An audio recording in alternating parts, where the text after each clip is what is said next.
civilian in play. I repeat, civilian in play. Confirm. Confirmed. Clear. Go to green.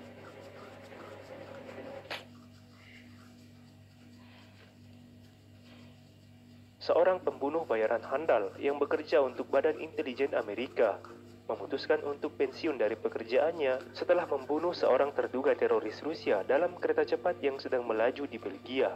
Namun siapa sangka, keputusan untuk berhenti justru membuatnya diburu oleh oknum dari Badan Intelijen tersebut karena ia mengetahui sedikit rahasia yang sedang mereka tutup-tutupi. Terakhir, ia juga baru mengetahui bahwa 25 tahun silam, sebuah perusahaan paramiliter swasta yang juga bergerak di bidang teknologi molekuler telah mengembangkan klon dirinya untuk dilatih menjadi pembunuh bayaran yang ditugaskan untuk membunuh dirinya sendiri. Bagaimanakah perjuangan Will Smith dalam menghadapi pembunuh bayaran yang sedang mengintai dirinya sendiri? Inilah dia alur cerita film Gemini Man.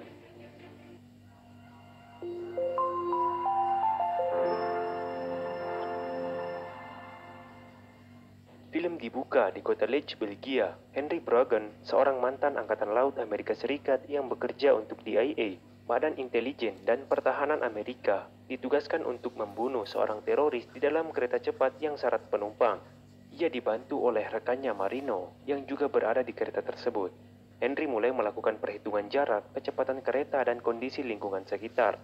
Begitu mendapat target yang dicarinya, secara tiba-tiba seorang anak kecil mendekati target. Setelah ibu dari anak tersebut mengajaknya kembali ke kursinya, Marino mengonfirmasi keadaan yang aman pada Henry untuk segera menembak.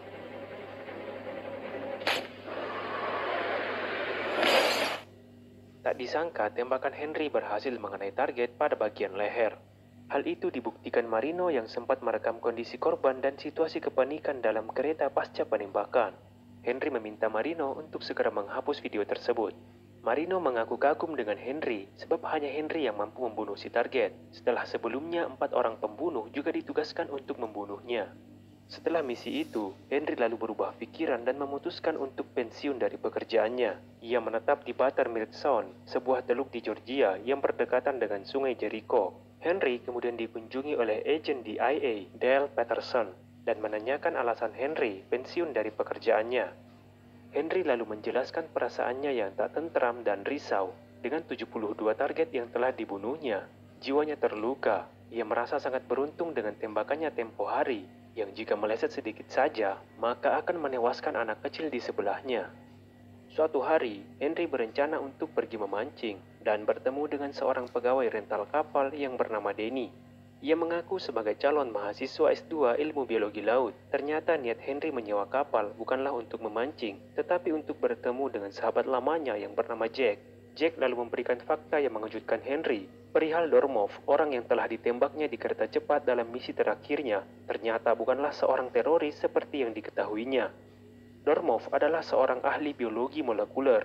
Seseorang telah memalsukan berkasnya. Tak diketahui apa motif dan siapa pelakunya. Jack mengaku mendapat informasi dari temannya yang berada di luar negeri. Ia berpesan pada Henry agar berhati-hati. Di tempat lain, tepatnya di markas DIA, seorang deputi direktur bidang operasi yang bernama Janet Lassiter sedang menyadap pembicaraan Henry dan Jack di sebuah kapal terkait pemalsuan berkas Dormov. Disaksikan pula oleh Clay Ferris, pemilik organisasi paramiliter swasta yang bernama Gemini. Mengetahui rahasia mereka akan terbongkar, Ferris sepertinya menyayangkan jika harus membunuh Henry. Namun tak ada pilihan lain karena mereka juga dalam bahaya. Ferris lalu berencana menggunakan orangnya untuk menghabisi Henry. Namun Lassiter menolak karena tak ingin Gemini beroperasi di Amerika. Kali ini, anak buah Lassiter diberi kesempatan untuk membereskan Henry. Dalam perjalanan kembali ke dermaga, Henry merasa ada yang aneh dengan kapal yang dipakainya. Setelah diperiksa, ia menemukan sebuah benda yang mirip alat penyadap. Ia lalu menemui Denny dan memperlihatkan barang tersebut, sembari bertanya apakah Denny adalah agen DIA atau bukan. Denny menjawab dengan santai dan ekspresi yang biasa seolah tak tahu apa-apa. Berkali-kali Henry menjebaknya dengan pertanyaan, tapi Denny selalu berhasil menjawab tanpa membuat penyamarannya terbongkar. Henry akhirnya mengajak Denny bermalam mingguan dan akan mentraktirnya minum. Mereka lalu bertemu di Velika Point dan Henry membawa seikat bunga. Ia lalu mengeluarkan selembar kertas yang berisi foto kartu identitas Denny sebagai anggota DIA.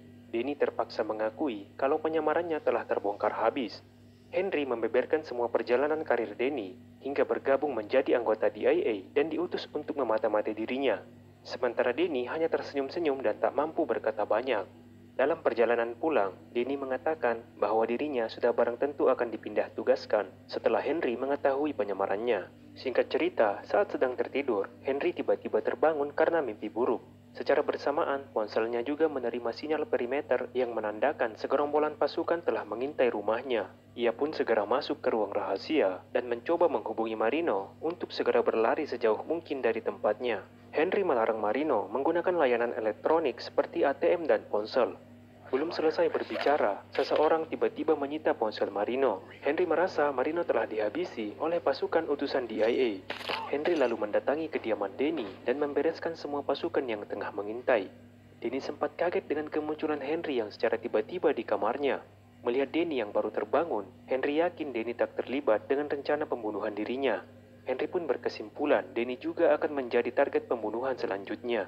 Denny lalu berangkat ke loket mengambil kunci duplikat kapal yang rencananya akan mereka pergunakan untuk kabur. Namun Denny kepergok oleh seorang anggota pasukan DIA. Mereka lalu berduel. Henry kemudian datang dan menyaksikan Denny yang telah berhasil melumpuhkan pria tersebut. Ia pun telah mengetahui kalau yang menyuruh pasukan itu adalah Janet Lassiter. Sebelum berangkat, Henry lalu mengingatkan Denny untuk membuang barang-barang yang dapat melacak keberadaan mereka. Ferris dan Lassiter bertemu kembali membicarakan kegagalan anak buah Lassiter membunuh Henry. Ferris berencana akan menggunakan Gemini untuk membereskan Henry dan membuat keadaan seolah-olah perbuatan itu dilakukan oleh orang Rusia. Mereka berdua lalu bersandar di sebuah pulau kecil dan menunggu sahabat Henry menjemputnya. Tak berselang lama berbincang-bincang, sahabat Henry yang bernama Baron benar-benar datang dengan pesawat mininya. Setelah Baron dan Denny saling berkenalan dan Henry memberitahu Jack yang kemungkinan telah mati, mereka pun segera bergegas meninggalkan pulau tersebut. Mereka bertiga lalu bersandar di sebuah tempat dan Henry menghubungi Dale Patterson. Ia kemudian menginterogasi Patterson yang kemungkinan terlibat juga dalam rencana pembunuhan dirinya. Patterson mengaku sama sekali tak terlibat, hanya saja ia tak memiliki kuasa untuk melawan, sebab katanya perintah datang langsung dari Inspektur Jenderal. Henry kembali menanyakan Dormov. Kali ini Dale mengakui bahwa dirinya lah yang telah memalsukan berkas Dormov agar Henry mau membunuhnya. Dale juga mengaku bahwa perintah pemalsuan berkas Dormov berasal dari Cleveris. Mereka lalu bergerak menuju Cartagena, Colombia, tepatnya di kediaman Baron. Henry lalu menceritakan lagi kekejaman Cleveris pada Denny dengan Gemininya yang telah berhasil melenyapkan 12 pangeran Arab. Ia juga menganggap Gemini sebagai tempat pembunuhan dan penyiksaan yang ilegal. Keesokan paginya, Henry terbangun dan merasakan kehadiran seorang sniper yang tengah mengintai dirinya. Henry segera mengenakan pakaian dan mengambil senjata, lalu membangunkan Denny dan Baron untuk segera ke tempat yang aman, sementara dirinya akan menghadapi sniper tersebut. Henry terus berjalan mempercepat langkahnya karena mengetahui sniper juga tengah memburu, hingga kemudian terjadi tembak-menembak, dan Henry merasa kaget begitu melihat jelas wajah sniper yang sangat mirip dengan dirinya sewaktu muda. Pemuda itu bernama Junior, klon dari Henry yang dibesarkan oleh Ferris. Ia menunda keinginannya untuk menembak dan memancing pemuda itu ke tempat di mana Henry bisa menanyainya. Mereka lalu berdialog perihal siapa yang mengutus pemuda itu dan kemiripan mereka. Henry juga mengatakan ia bisa saja membunuh Junior di atas gedung tadi jika ia mau, tapi Junior tak peduli. Ia tetap berambisi untuk membunuh Henry. Mereka lalu melanjutkan tembak-tembakan hingga Henry hampir terkena tembakan Junior. Henry lalu berusaha kabur setelah merampas motor salah seorang yang ditemuinya. Begitupun Junior yang tak mau ketinggalan. Pada sebuah kesempatan, Junior membuat Henry terjatuh dari motor yang dikendarainya. Dan disitulah Henry merasa kewalahan menghindari serangan Junior. Beruntung polisi segera datang dan membuat Junior menghilang. Henry lalu ditangkap oleh polisi setempat karena dianggap telah membuat keonaran. Beruntung Denny dan Baron mampu membuat lobi politik lewat jalur diplomasi, sehingga Henry diserahkan pada mereka berdua. Mereka lalu berencana menuju ke Budapest untuk menemui Yuri, informan Jack yang lebih mengetahui rahasia Ferris yang membuat Henry terus diburu. Lewat Baron, akhirnya mereka berhasil meminjam pesawat pribadi menuju Budapest. Denny lalu merawat luka Henry, sembari menanyakan Henry yang mungkin menyadari kemiripan wajahnya dengan Junior. Tapi Henry menolak untuk membahasnya, karena ia juga masih dibuat bingung dengan kenyataan itu. Ia bahkan merasa seperti melihat hantu sewaktu memandang wajah Junior. Di Glenfall, GA, Ferris terbangun dan mendapati Junior yang sedang merawat lukanya. Junior lalu curhat pada Ferris yang mengaku sebagai ayah angkatnya. Ia merasakan hal yang aneh saat berhadapan dengan Henry. Terlebih ketika melihat wajah mereka yang mirip. Ferris menganggap perasaan yang dialami Junior adalah rasa takut. Ia menyuruh Junior untuk mengatasi rasa takutnya itu. Katanya, Junior telah berada di ambang keberhasilan. Budapest, Hungaria. Denny lalu membawa sampel berupa topi milik Junior dan bercak darah milik Henry kepada ahli genetik untuk dilakukan identifikasi kesamaan DNA dari dua orang tersebut. Denny bahkan memberi uang lebih agar hasil keluar dalam waktu 2 jam, yang seharusnya membutuhkan waktu paling cepat 2 hari. Setelah mengetahui hasil uji DNA, Denny lalu memberitahu Henry bahwa Junior bukan saja mirip dengannya, tapi Junior adalah klon dari Henry. Petugas lab melakukan uji DNA sebanyak 3 kali dan hasilnya benar-benar identik. Henry masih bertanya-tanya mengapa mereka hanya mengklon dirinya saja. Tidak menutup kemungkinan kalau mereka juga telah mengklon dokter dan ilmuwan-ilmuwan lain. Denny memberikan alasan yang paling logis bahwa kemampuan Henry lah yang membuat Gemini memilihnya. Henry dianggap sebagai prajurit terbaik yang mampu membunuh target bergerak sejauh lebih dari 2 km dan hanya bisa digantikan oleh klonnya sendiri yang memiliki kelebihan di atas Henry dan tak mewarisi kelemahannya. Henry lalu bertemu dengan Yuri, orang yang ingin ditemui dan membuatnya ke Hungaria. Yuri lalu membeberkan perihal mengapa Henry ditugaskan untuk membunuh Dormov. Katanya, Ferris dan Dormov terindikasi membuat terobosan dalam memproduksi masal prajurit yang lebih kuat dan pintar dari teknologi cloning manusia. Terakhir, mereka sempat dikabarkan ribut karena perbedaan pendapat. Namun Dormov memutuskan untuk kembali ke Rusia. Saat itulah Henry ditugaskan untuk membunuh Dormov. Yuri menegaskan Ferris harus dihentikan, dan Henry adalah senjata yang akan menghancurkan laboratorium Ferris. Denny lalu mengusulkan menggunakan Junior untuk menangkap Ferris dengan cara mengatakan semua yang telah dilakukannya. Janet Lassiter lalu dihampiri oleh seseorang yang diutus untuk menyampaikan pesan Henry yang berisi ancaman. Ia menyebutkan alamat dan semua kebiasaan Janet sehari-hari. Tak lama ponselnya juga berdering dan ternyata yang menelpon adalah Henry. Ia membohongi Janet dengan mengancamnya. Katanya ada 2 orang sniper yang sedang membidik Janet. Henry lalu menanyakan keterkaitan Janet yang telah mengkloning dirinya. Namun Janet membantah dengan mengatakan alasan program cloning tersebut telah dimulai sebelum dirinya bergabung. Henry kemudian mengatakan bahwa ia akan menyerahkan Denny agennya. Namun orang yang menjemputnya haruslah Junior. Mereka pun sepakat bertemu dengan Junior di kastil Vajita Hunyad malam nanti. Malam harinya di depan kastil, Henry dan Denny sepakat untuk menjalankan aksinya menangkap Junior, sedang Junior juga ditugaskan untuk membunuh Henry. Denny memasuki kastil dan bertemu dengan Junior. Dengan sikap kaku dan was-was, Junior lalu menggeledah Denny. Curiga ia membawa alat penyadap atau semacamnya. Setelah merasa semua aman, Junior lalu meminta Denny untuk menelpon Henry dan membicarakan tempat pertemuan mereka selanjutnya, sembari mengancam akan menembak kepala Denny jika dalam waktu 11 menit Henry tidak muncul. Denny lalu mengemudikan mobil menuju ruang kuarsa katakomba. Junior lalu memasang jebakan granat pada lorong ruangan dan mengikat Denny di sebuah pilar. Di sepanjang jalan, Denny terus bertanya pada Junior, meski Junior sangat jarang menjawabnya. Merasa kesal dengan Denny yang terus bertanya, Junior menyumpal mulut Denny dengan lakban dan memasang kacamata inframerahnya. Tak lama terdengarlah suara ledakan granat, pertanda Henry telah berada di tempat itu. Begitu Junior ingin memeriksa keadaan, justru dirinya lah yang termakan jebakan Henry.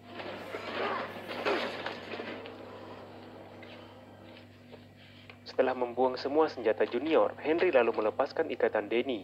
Dan disitulah Junior baru tahu, rupanya dirinya telah kecolongan. Denny membawa alat penyadap di mulutnya. Karena itulah Henry tahu soal jebakan granat Junior.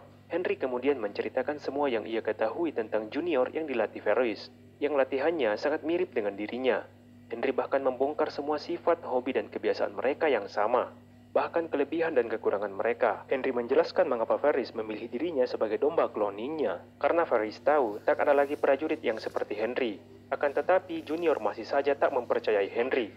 Hingga akhirnya dengan nada tinggi, Henry membentak Junior dan memberitahu bahwa 25 tahun yang lalu, Ferris mengambil darah Henry dan mengkloning Junior. Ferris selama ini telah membohongi Junior dengan mengatakan bahwa Junior adalah anak yatim piatu. Meski begitu, Junior masih bersikeras dengan pendiriannya. Ia tetap ingin membunuh Henry. Mereka pun akhirnya bertarung habis-habisan hingga senjata Henry terjatuh dan diambil oleh Denny. Tapi Henry melarang Denny untuk menembak Junior. Perkelahian terus berlanjut sampai mereka bersama-sama tercebur ke kolam. Denny melihat Henry dalam bahaya. Ia pun segera mengambil tindakan menembak lengan Junior. Junior kemudian kabur sembari berteriak kalau dirinya bukanlah Henry. Mereka lalu terbang lagi ke Georgia mencari Ferris. Di markas Gemini, Junior yang dalam keadaan bingung datang menghampiri Ferris menceritakan kembali momen saat Junior menginjak usia 12 tahun, tepatnya di hari ulang tahunnya. Padahal Ferris telah mengatakan bahwa Junior adalah anak yatim yang dipungutnya di stasiun damkar, dan sudah barang tentu Ferris tidak akan pernah tahu hari ulang tahun Junior. Hingga akhirnya Junior mengeluarkan kalimat bahwa Ferris dan ilmuwan lablah yang telah membuatnya, lalu kemudian dilatih untuk membunuh Henry. Ferris pun mengaku telah membohongi Junior selama ini. Ia lalu mencoba menghibur Junior dengan berkata bahwa Juniorlah yang terbaik. Junior memiliki semua kelebihan Henry, tapi tidak mewarisi kelemahannya. Sementara Henry, Denny dan Baron telah mendarat di Georgia. Mereka lalu masuk ke kawasan peternakan hendak mencari truk, namun dari balik persembunyian, Junior menembak Henry dengan racun lebah, hingga membuat Henry kesulitan bernapas. Junior lalu menyuntikkan penawarnya, yang membuat Henry kembali baikan. Ia lalu meminta izin untuk mengeluarkan sesuatu dari tubuh Henry. Junior lalu mencungkil alat pelacak yang ditanamkan pada bisep Henry 3 tahun yang lalu saat menjalani operasi. Rupanya, Junior telah balik berpihak pada mereka bertiga. Mereka lalu menuju ke markas Gemini untuk mencari Ferris. Di sepanjang perjalanan, Henry menceritakan kisah ibunya yang atas permintaan Junior. Saat mereka berhenti di lampu merah, Ferris tiba-tiba menelpon Junior dan menyuruhnya untuk lari meninggalkan mereka. Namun Junior tak menghiraukan Ferris. Saat Junior membelokkan mobilnya di persimpangan, sebuah pasukan tiba-tiba menembakkan misil ke arah mereka. Get out of the car! Go! Junior dan Henry selamat dari tembakan tersebut tapi tidak dengan Baron. Junior lalu berlari mencari Ferris, sementara Henry dan Denny bersembunyi di balik tembok. Pasukan Ferris lalu memberondol mereka dengan senapan mesin berteknologi canggih yang meluluh lantakkan seisi bangunan. Junior kemudian berduel dengan ayah angkatnya. Henry lalu memberitahu Denny untuk menembak pasukan pada leher dan persendian, karena pada bagian tersebutlah celah dari baju anti peluru mereka. Perlawanan mereka tak sia-sia, karena banyak membunuh pasukan Ferris yang dibantu oleh FBI. Denny sempat tertembak pada bagian pahanya yang membuatnya kesulitan untuk berjalan. Saat Henry telah kehabisan peluru, sementara masih ada saja pasukan yang mengintai mereka, tak disangka Junior muncul dan menembak habis pasukan yang sedang mencari Henry. Ferris yang berpura-pura pingsan pun terbangun setelah melihat prajurit pembunuhnya. Mereka bertiga yang sedang berunding tiba-tiba dikejutkan dengan kemunculan anak buah Ferris yang hendak menembak Denny. Junior dan Henry pun bertarung melawan seorang prajurit Ferris yang tak kalah hebat. Ia seolah-olah tak mempan dengan peluru. Setelah Denny menembak tabung gas yang dilemparkan ke arahnya dan disusul dengan tembakan Junior yang bertubi-tubi, akhirnya anak buah Ferris pun tumbang. Henry lalu mencoba membuka topeng prajurit Ferris dan mereka pun terkejut setelah melihat wajahnya. Ternyata dia adalah klon dari Henry juga yang masih berusia belasan tahun.